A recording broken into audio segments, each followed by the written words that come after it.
pertama yang ingin saya sampaikan adalah kondisi geografisnya.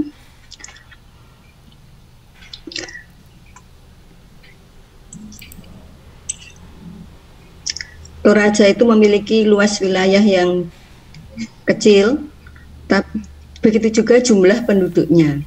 Kemudian berdasarkan Undang-Undang Nomor 28, bagian utara kabupaten ini dimekarkan menjadi paparannya di show up jadi yang ini tampilkan. Nah, bagus.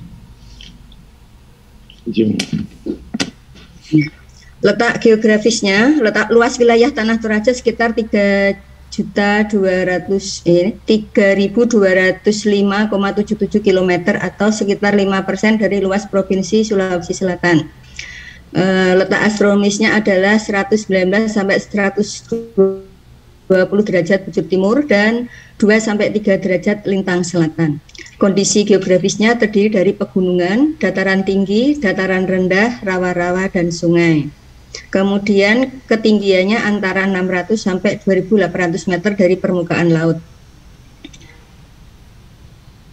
Kemudian ibu kota kabupatennya adalah di Makale.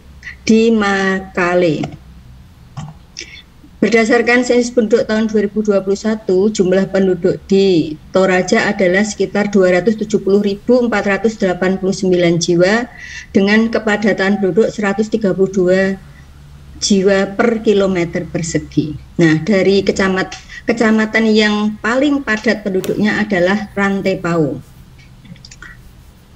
Kemudian di Rantepao terkenal sebagai pusat budaya Toraja. Kemudian untuk bahasanya yang dipakai adalah bahasa Thai. Asal-usul suku Toraja dimulai pada abad 14 sampai 15, terjadi pengislaman di daerah pesisir. Kemudian diperkuat oleh munculnya kerajaan-kerajaan Islam di sana.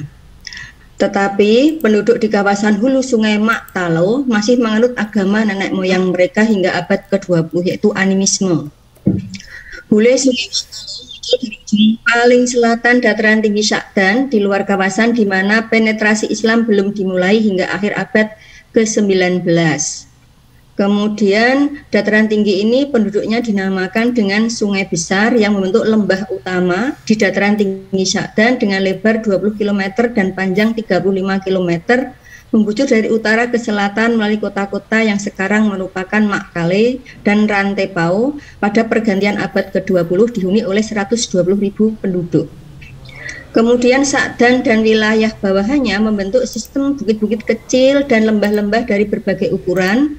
Lembah yang luas dijadikan sawah, yang kecil ditanami ubi kayu sebagai pengganti beras.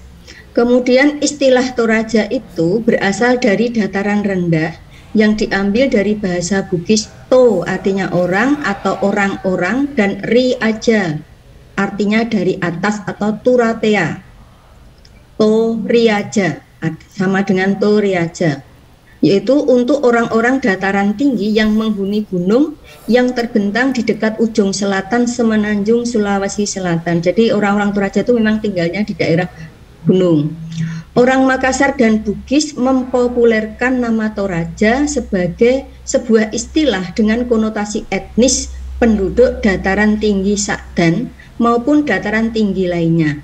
Sedangkan penduduk dataran tinggi Sakdan umumnya menyebut diri mereka dengan menggunakan nama desa mereka seperti To Pau artinya orang dari Pau, To Randanan artinya orang dari desa Randanan. Istilah Toraja mulai dipakai setelah Bugis di bawah pimpinan Raja Bune yaitu Arupalaka menyerang penduduk dataran tinggi Sakdan. Beberapa orang Toraja menegaskan bahwa penduduk dataran tinggi Sakdan memiliki nama sendiri berdasarkan perjuangan mereka menghadapi serangan dari Bugis pada akhir abad ke-17, misalnya Base Lemongan Bulan atau masyarakat di kawasan Sebulat Bulan. Kemudian istilah Toraja sebagaimana pemahaman orang Bugis ini kemudian dipinjam oleh dua misionaris Belanda yaitu Albert C. Kuurt dan Nicholas Adriani yang mulai menyebarkan agama Kristen pada tahun 1892 di sekitar Danau Poso, Sulawesi Tengah. Toraja adalah peningkatan dari Alfuru atau penyembah berhala. Kemudian Kiwut membagi orang Toraja ini dalam 3 grup, yaitu Toraja Selatan di daerah Sulawesi Selatan, mencakup penduduk di dataran tinggi Sakdan. Kemudian Toraja Barat dan Toraja Timur, yaitu yang menghuni Sulawesi Tengah.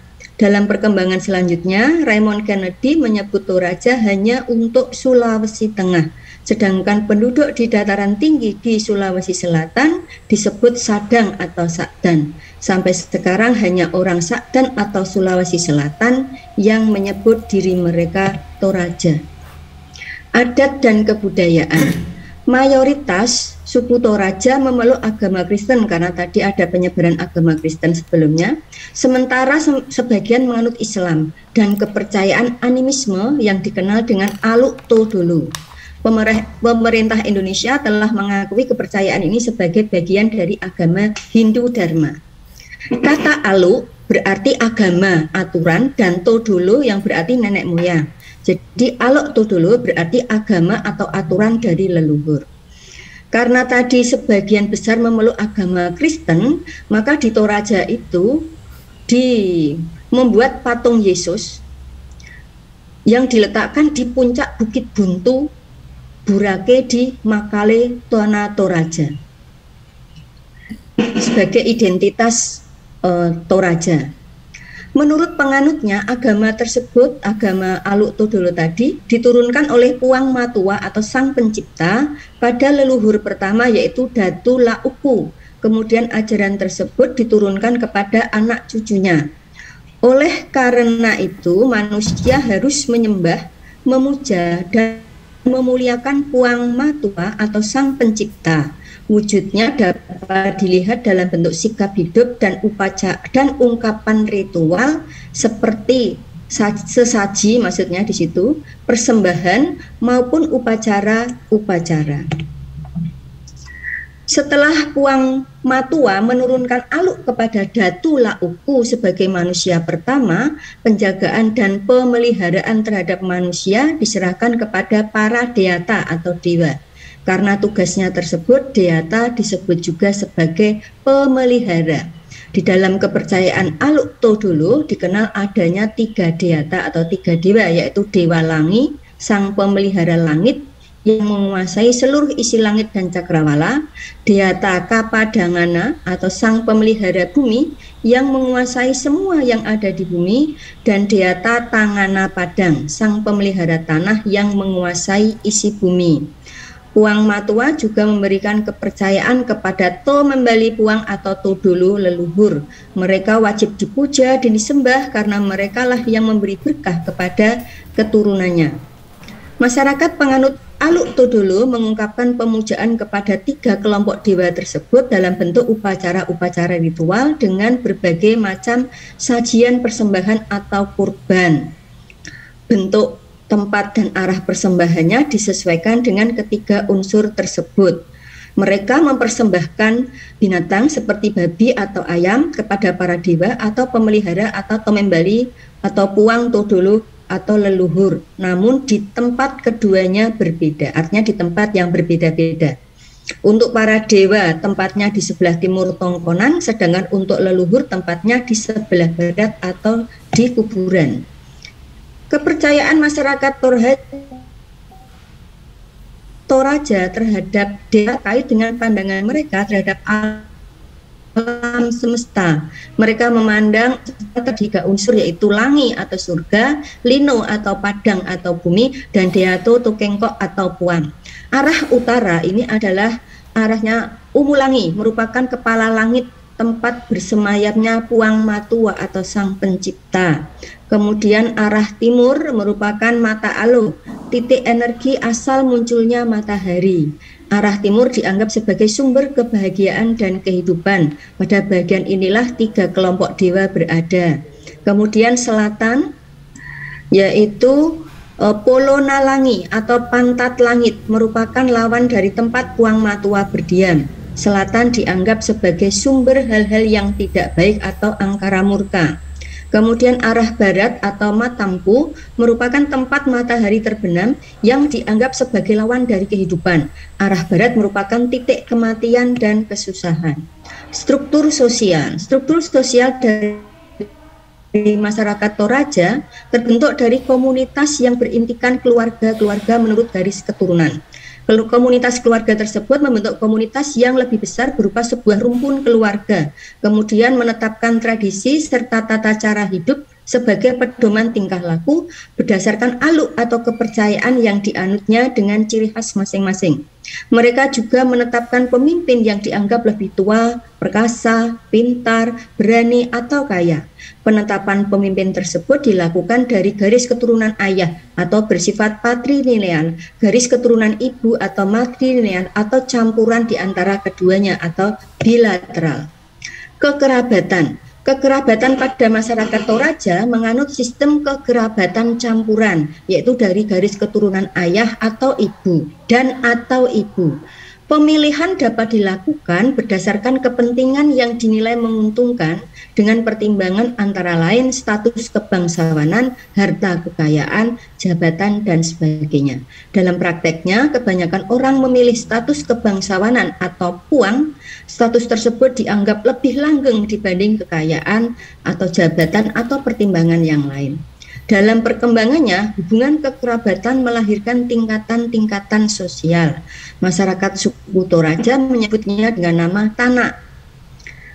Berikut ini beberapa tingkatan sosial yang terdapat di dalam suku Toraja. Yang pertama adalah Tanak Bulaan atau tingkatan emas, yaitu terdiri dari bangsawan. Ini dilihat dari berapa banyak mereka bisa mengorbankan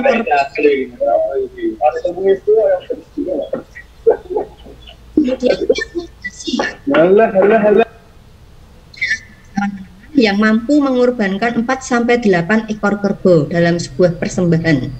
Tanah karurung atau tingkatan ijuk atau enau atau masyarakat biasa yang hanya mampu mengorbankan 2-4 ekor kerbau. Kemudian tanah kuah-kuah atau tingkatan rumput, yaitu hamba sahaya yang tidak bisa mempersembahkan apa-apa tetapi hanya mampu bekerja. Nah, sejak kedatangan Tomanurun Puang Tamburolangi, kemudian hanya dibagi menjadi 3 kasta saja, yaitu tanah bulaan, tanah basi, dan tanah karurung. Tanah kuah-kuah dihapuskan. Kemudian sistem kekerabatan bersifat bilateral.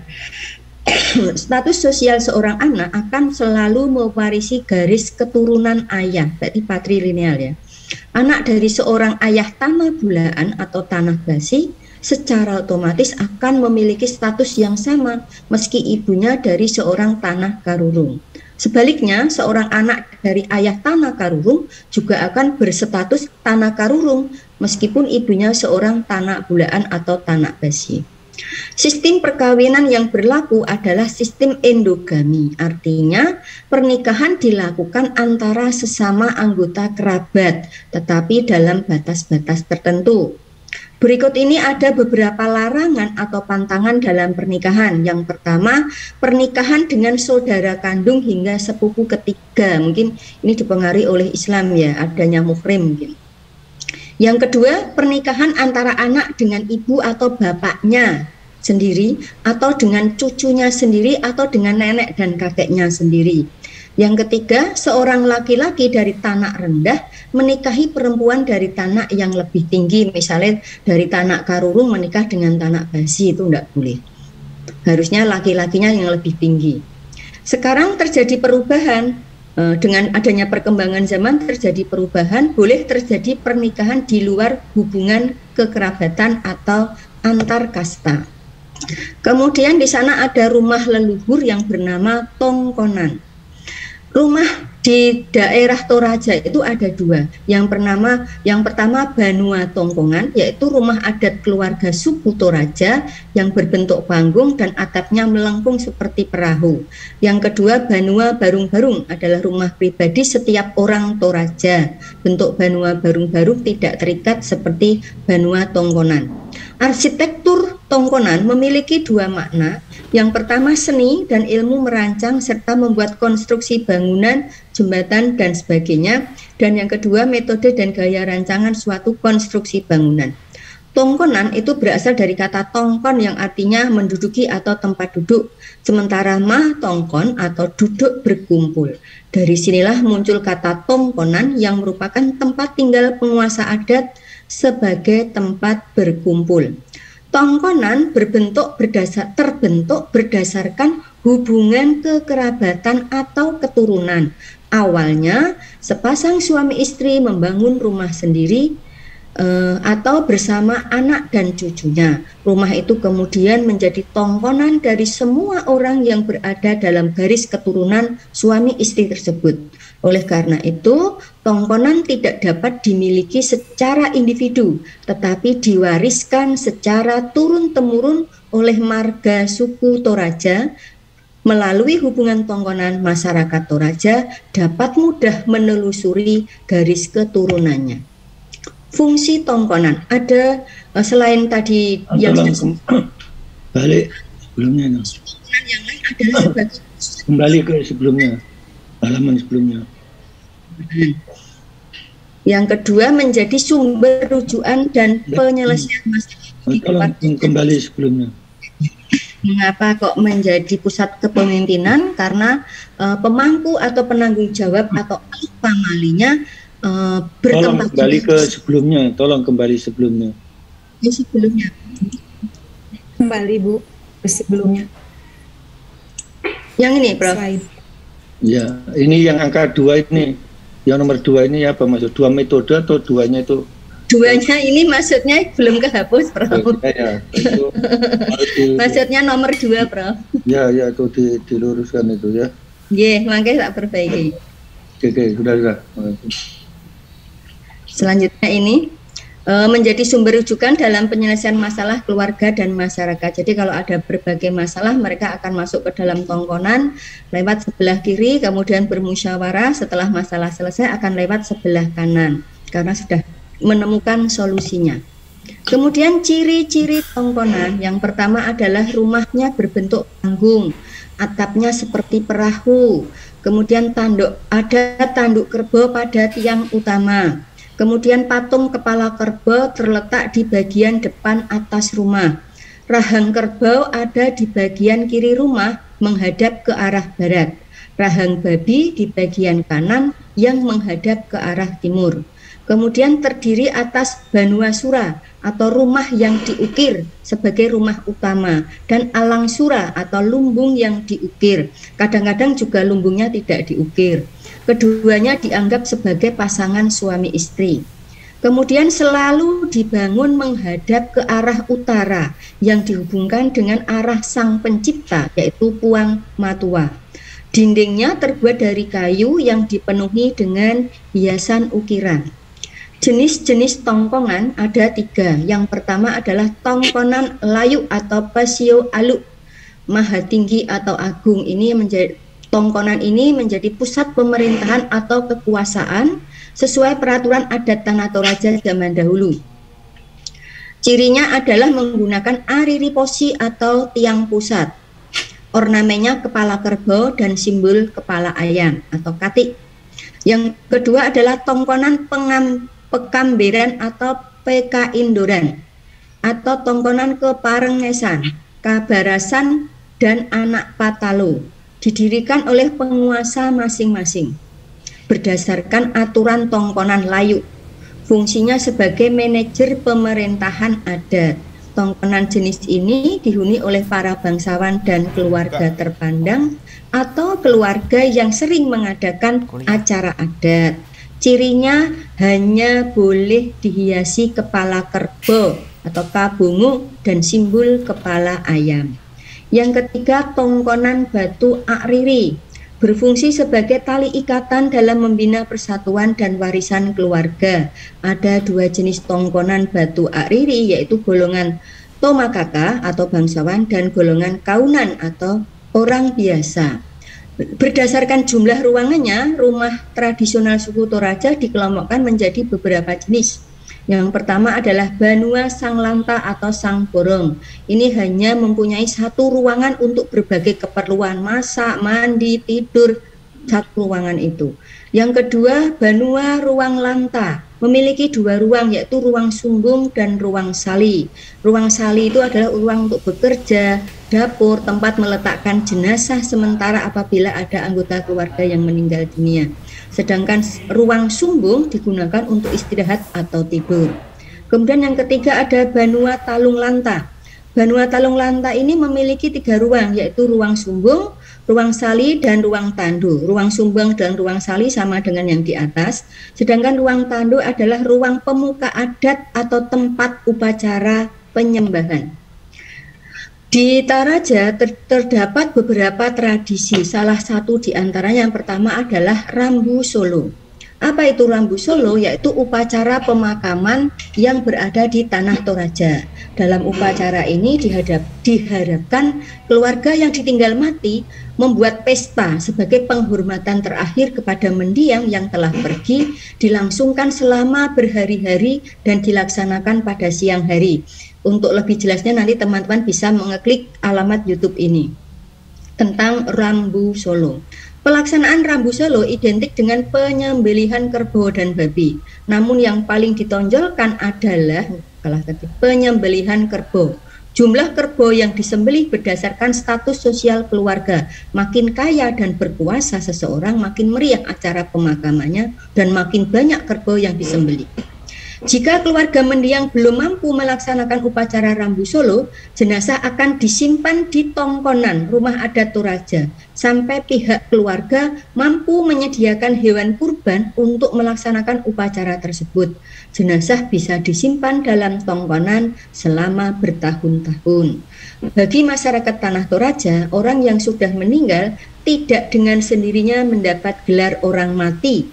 Sebelum diadakan upacara Rambu Solo, orang yang meninggal itu dianggap sebagai orang sakit.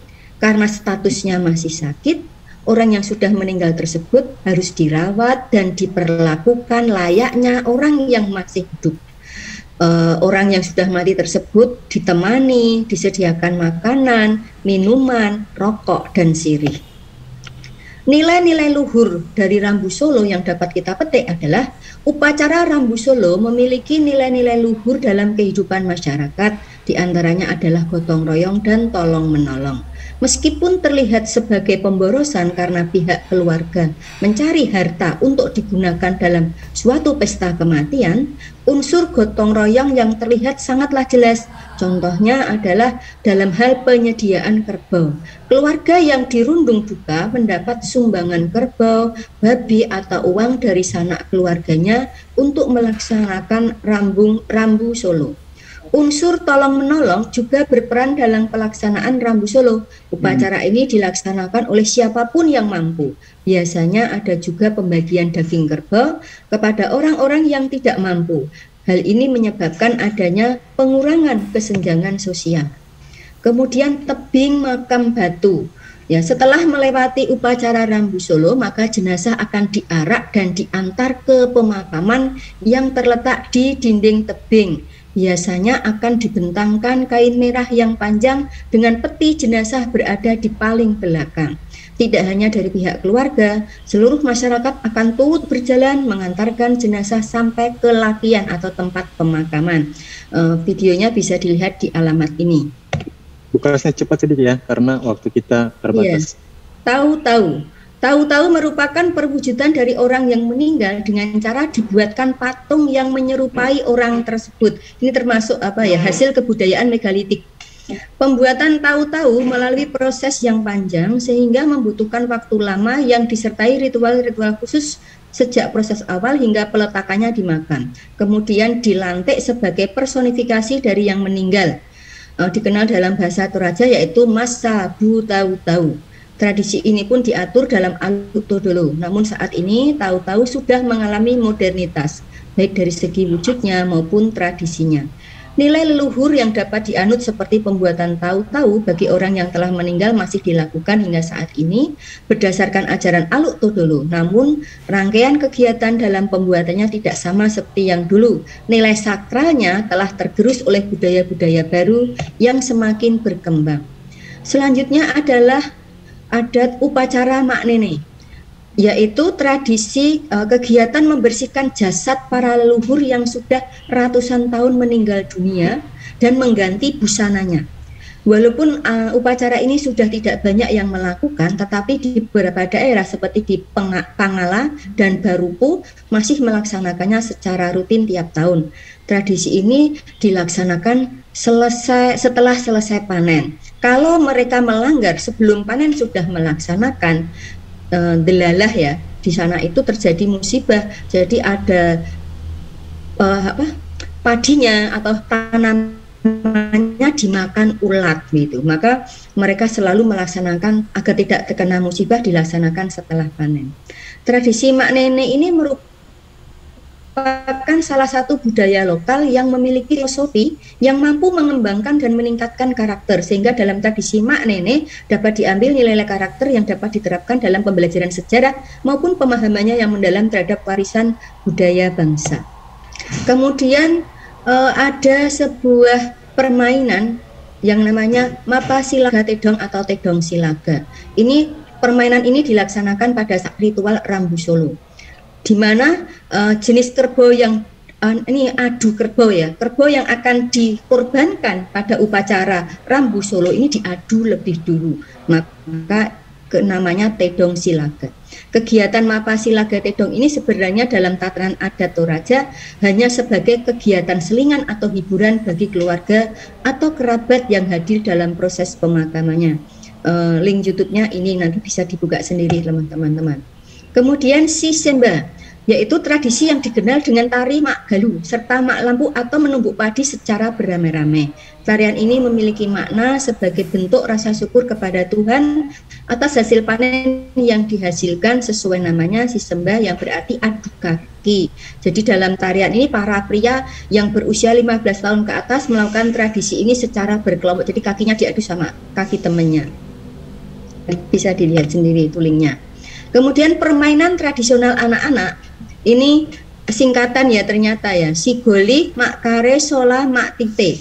Sigoli itu artinya bermain kelereng, Mak Kare artinya bermain lompat tali, dan Mak Tite artinya bola bekel, main bola bekel atau gubak sodok, atau di sini tuh gubak sodor, boi-boi permainan anak laki-laki, engklek, congklak, dan lari karung. Congklak itu apa ya?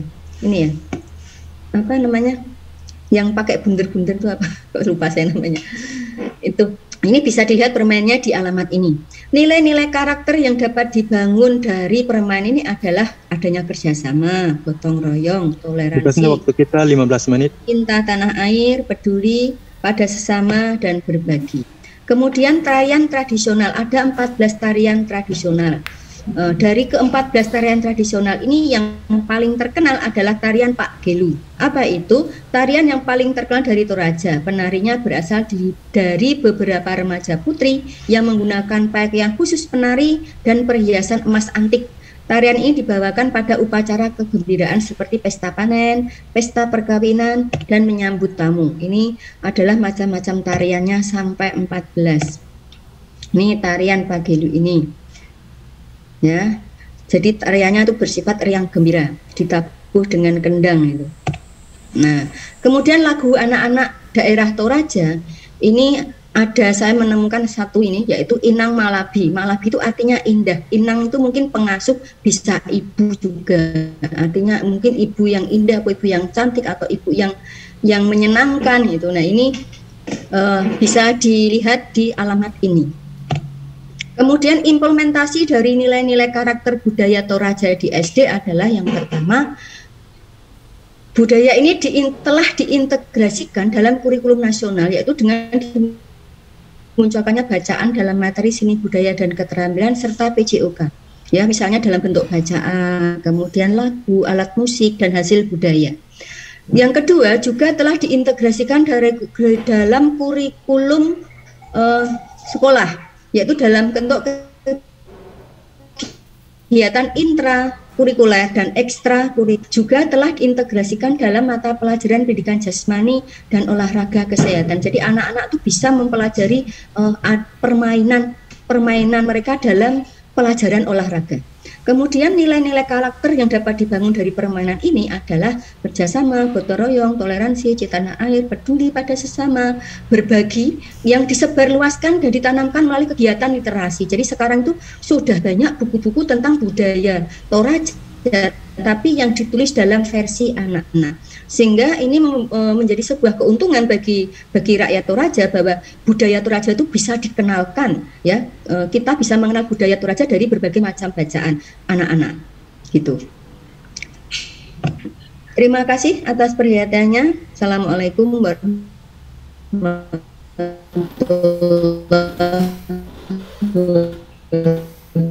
wabarakatuh.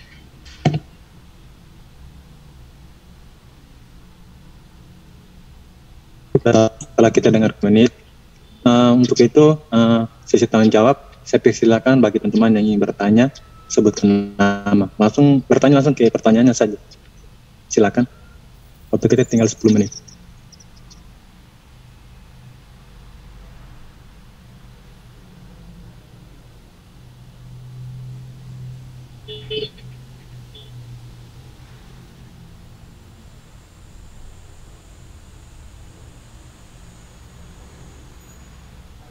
Silakan.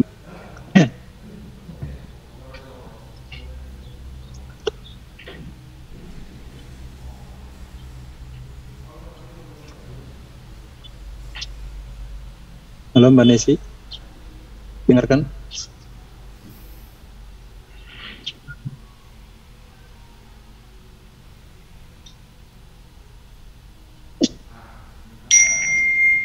Belum terdengar Mbak Nesi.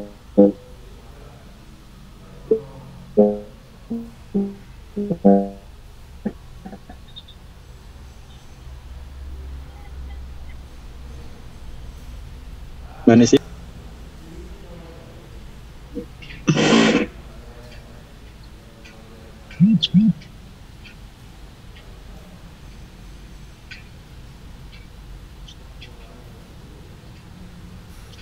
Gangguan kayaknya Mas Umar. Mungkin ke teman-teman lain yang ingin bertanya. Mbak Nesi mungkin gangguan. Atau mungkin teman-teman lain yang ingin bertanya, silakan.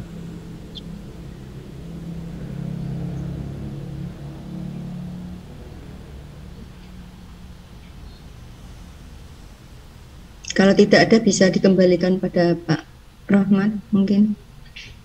Masa nggak ada satu pun ya? Oh, tadi aku ngantuk semua.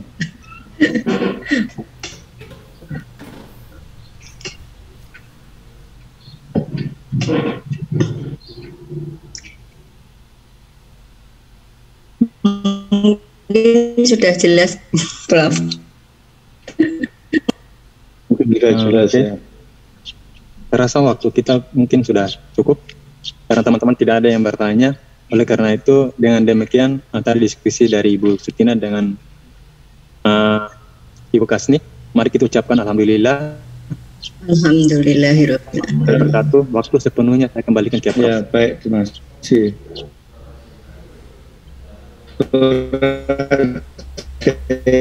Ini kan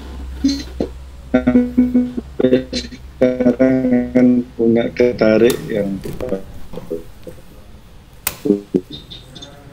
ya tertarik untuk melihat tadi soal kaitan dengan rumah dan sebagainya, dan juga upacara dikaitkan dengan kehidupan mereka, gotong royongan. Tapi yang menarik itu masuk raja di Toraja itu satu persatu masuk Islam. Ya. Ini gimana itu? Apa kebudayaan yang terkait dengan upacara-upacara itu masih dilanggengkan, ditinggalkan?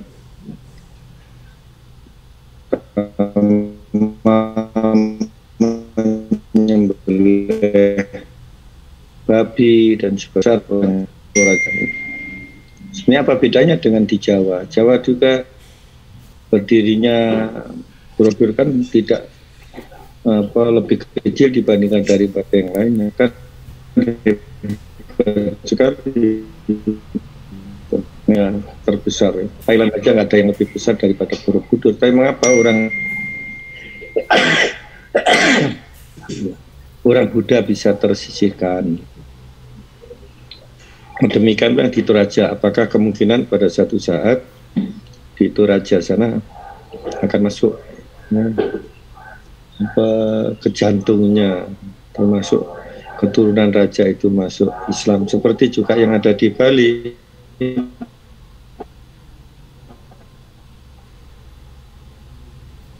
Bali dengan seorang raja dari Madura itu ya.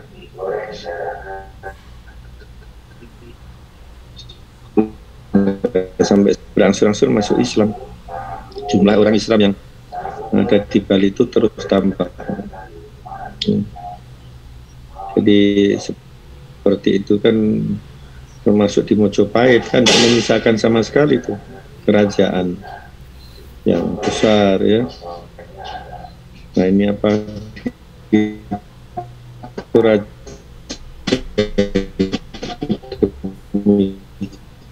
Ya, banyak apa jenis sensitif ya. Tolong itu kalau masih bisa di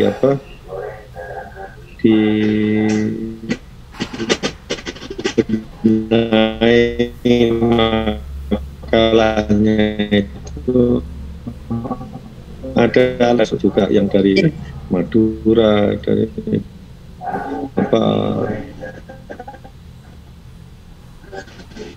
Banjar ya. Bagaimana itu pendatang bisa menguasai, kan Melayu ya, mengatur kehidupan.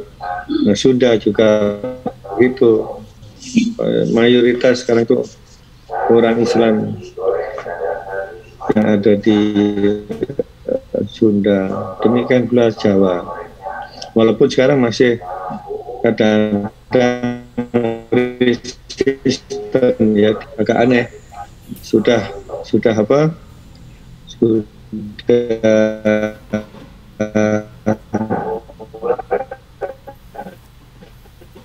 di sampai itu sebentar ya. Kan habis 10 ini agak ada mulai penyimpangan ya, dengan diangkatnya anak putrinya itu menjadi putra mahkota. Ya.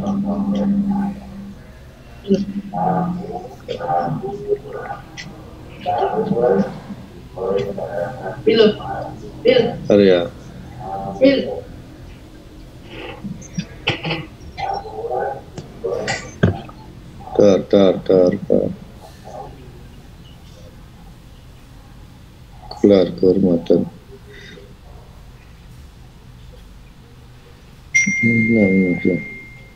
Sekarang itu berubah itu gelarnya, gelarnya Hamengkubuwono itu.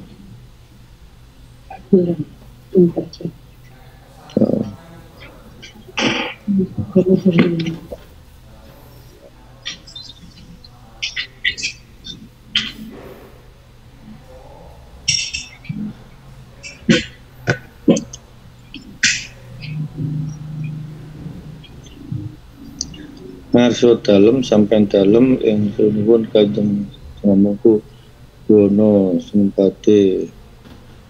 Yes.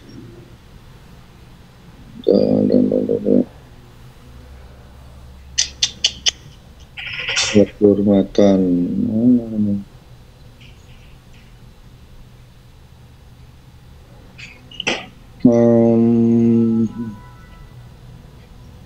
Apa ya? Gelar itu berubah itu siapa? Gelarnya Hamengkubuwono sekarang Hamengkubawono, coba disingkatnya. Kan aneh. Kalau Hamengkubawono menjadi 10 itu salah, mestinya Hamengkubawono 1. Kalau mau Hamengkubuwono 10 ya masih Hamengkubuwono Buwono bukan Bawono.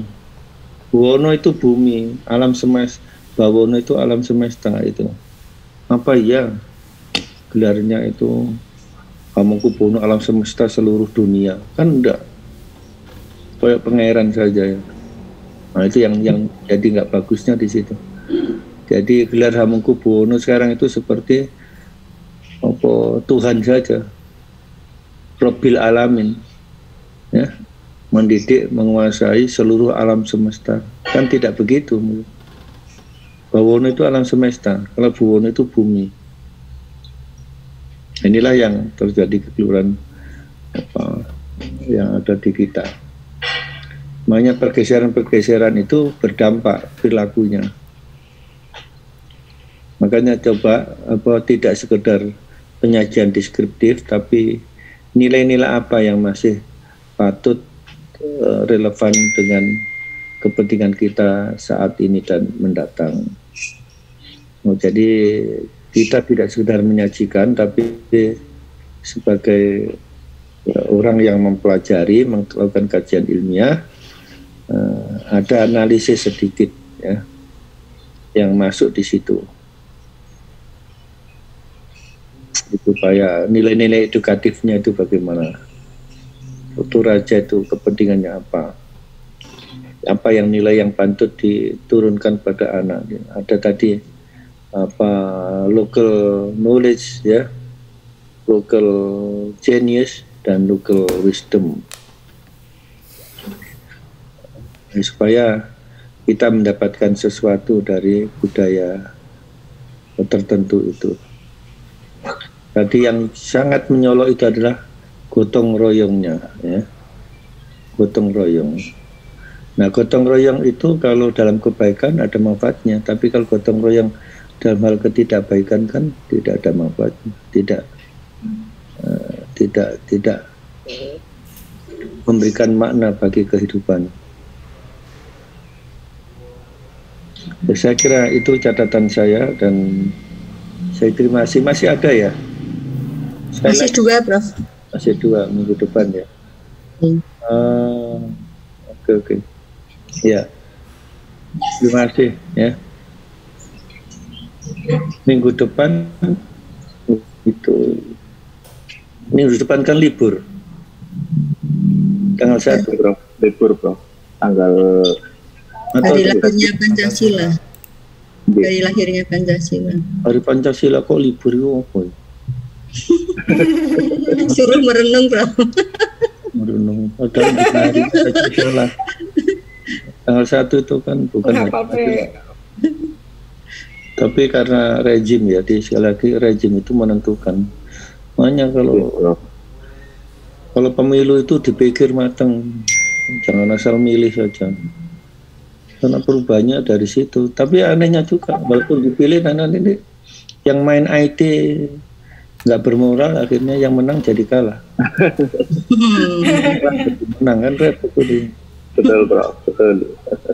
Golput aja ya, Prof. Karena mungkin dulu tidak mengikuti kuliah pendidikan karakter, Prof. Jadi tidak karakter. Rameli kuliah Prof. Rahmat.